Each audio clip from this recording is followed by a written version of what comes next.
गंगा किनारे बसे उस छोटे से गांव में रातें हमेशा डरावनी होती थीं, लेकिन उस रात आसमान में काली घटाएं और जमीन पर तांत्रिक रुद्रक का अट्टहास दोनों ही भयावह थे। गांव का नाम था शिवपुर। लोग सीधे साधे थे, पर उनकी सबसे बड़ी समस्या थी तांत्रिक रुद्रक, जिसने पूरे गांव पर अपना खौफ फैला रखा था। कहा जाता था कि रुद्रक को अघोरी साधना में सिद्धि प्राप्त थी। वह अपने स्वार्थ और क्रोध के लिए किसी को भी बलि चढ़ा देता था। रुद्रक कभी एक साधारण ब्राह्मण परिवार से था। उसकी लालच और शक्ति की भूख ने उसे तांत्रिक विद्या की ओर मोड़ दिया।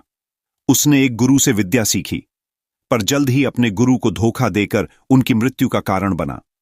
यह उसकी पहली बड़ी भूल थी। रुद्रक की तांत्रिक साधनाओं ने गांव वालों की जिंदगी को नरक बना दिया था।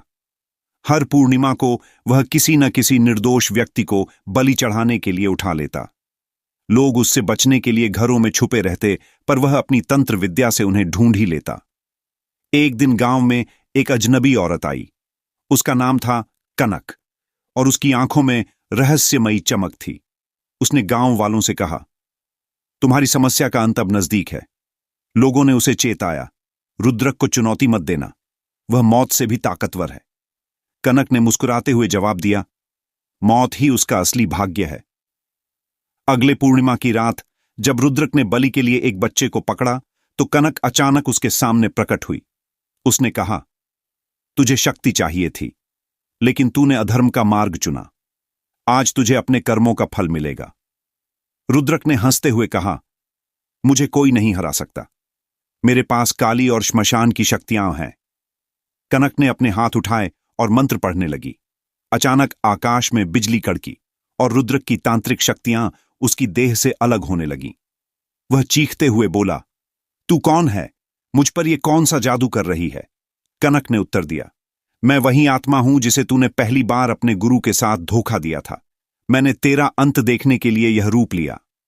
रुद्रक ने मदद के लिए अपने मंत्रों का सहारा लेना चाहा, लेकिन हर मंत्र उल्टा पड़ गया। उसकी देह पर फोड़े फूंसी उभर आए और वह तड़पते हुए जमीन पर गिर पड़ा।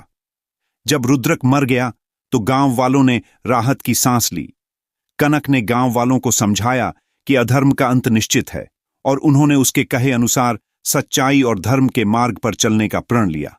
रुद्रक की कहानी ने यह सिखाया कि चाहे तांत्रिक विद्या हो या कोई अन्य शक्ति, अगर उसका उपयोग अधर्म और स्वार्थ के लिए किया जाए तो उसका अंत निश्चित रूप से दर्दनाक होगा। जो जैसा करेगा वैसा भरेगा। गांव में आज भी यह कहानी सुनाई जाती है और लोग इस पर हंसते हुए कहते हैं, रुद्रक ने सोचा था कि वह सबसे ताकतवर है, लेकिन कर्मों ने उसे उसकी असली औकात दिखा दी।